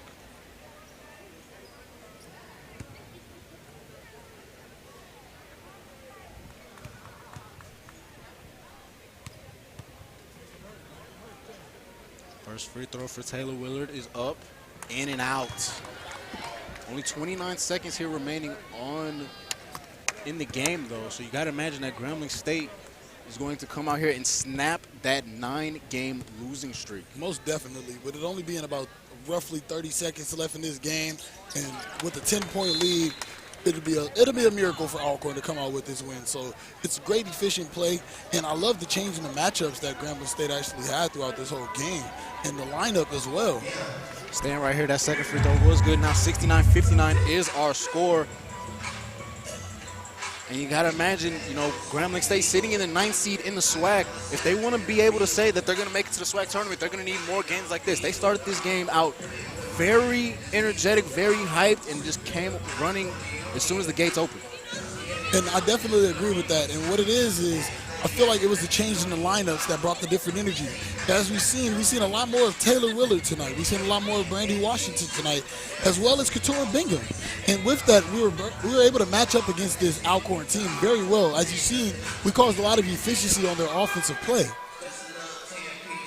You talk about efficiency. You can't put this on one player. This was a all-around team win. This is a team effort. Most definitely. So definitely, if they have more games like this, there's no reason for why they shouldn't take this into the tournament.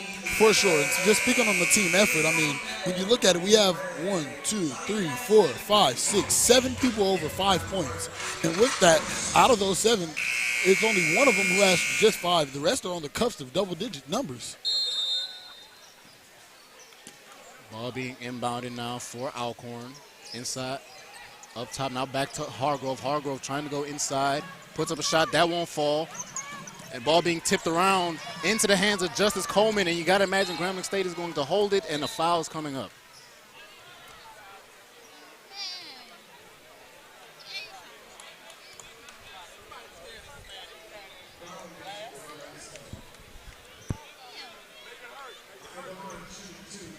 That foul is going to be against LeRae Roscoe. Why would you put me that way? Justice Coleman at the free throw line now. First free throw up and good. There we go. See, when nobody says anything, that's when it works. 70-59 is the score now.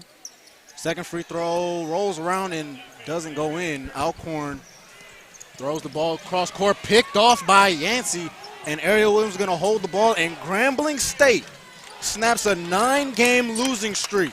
Yes, sir, Ritos. And it's right here at home. Alcorn State still riding on it now, a 3-game losing streak. And this was an all-around team victory for these Grambling State Lady Tigers. Most definitely. We've seen our Grambling team take off from the beginning of this game. We took off with a strong lead in the first quarter, and we really never let go. Although Alcorn tried to come back in the second half, we showed our true testimony to our team, and we fought hard, man. Absolutely. Grambling State wins by a score of 70-59. We're going to take a quick break, but when we come back, we're going to have Coach Freddie Murray. Grambling State wins 70-59. You are watching GSU TV. Family road trips just got a whole lot easier. The 2018 Nissan Rogue. Now with Nissan Intelligent Mobility, featuring technologies like available ProPilot Assist, which helps keep an eye on the road ahead and helps you stay centered while you're turning this lane into memory lane. Get to Nissan, proud supporter of college athletics.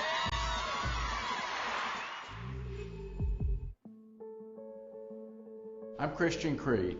Catherine and I have been your local injury attorneys for more than 20 years.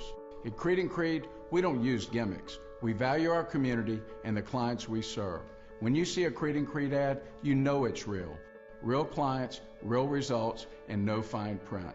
Don't be misled by out-of-town attorneys using dramatizations or paid testimonials. If you've been involved in an accident, call Creed & Creed today.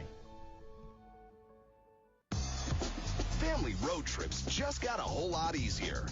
The 2018 Nissan Rogue. Now with Nissan Intelligent Mobility, featuring technologies like available ProPilot Assist, which helps keep an eye on the road ahead and helps you stay centered while you're turning this lane into memory lane. Get to Nissan, proud supporter of college athletics. SWAC Nation, I'm Birmingham Mayor Randall Woodfin. We would like to welcome everyone to the 2020 Cricket Wireless SWAC Men's and Women's Basketball Championship here in the Magic City. The 2020 Cricket Wireless SWAC Men's and Women's Basketball Championships return to the Magic City on Friday and Saturday, March 13th and 14th. The tournaments will take place in downtown Birmingham at Bartow Arena. For more information, visit SWAC.org. It's SWAC time.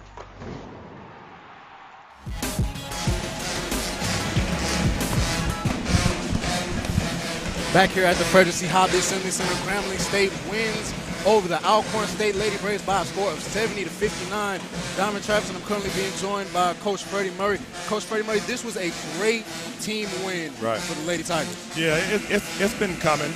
We've been taking our bumps and bruises, but we've been learning along the way. And this is just all a part of sports. You got to grow, you got to learn before you can really produce, and I'm proud of what the ladies did tonight. Absolutely, and I hate to mention it, but it's over now, so I'm glad that it is over. You guys were on a 9-game losing streak, but to come back and dominate this game the way you did from start to finish and stay in the lead, what does that mean for this team? It means a lot. It means a lot. Everybody's jockeying for position right now for the tournament. So are we. We feel like we're a trump card. I mean, we're a wild card. Nobody really wants to play us. If we're playing good basketball, I think, some good things are going to happen. And if we can get hot at the right time, we're going to be fine. Absolutely, Coach. Thank you for your time. Thank you. Good luck the rest of the season. Thank you. All right, for Diamond Travis and Shia Flowers, good luck the rest of the way, Coach. We'll be right back. When we come back, we're going to have men's basketball with me and Santoria Black. You're watching GSU TV.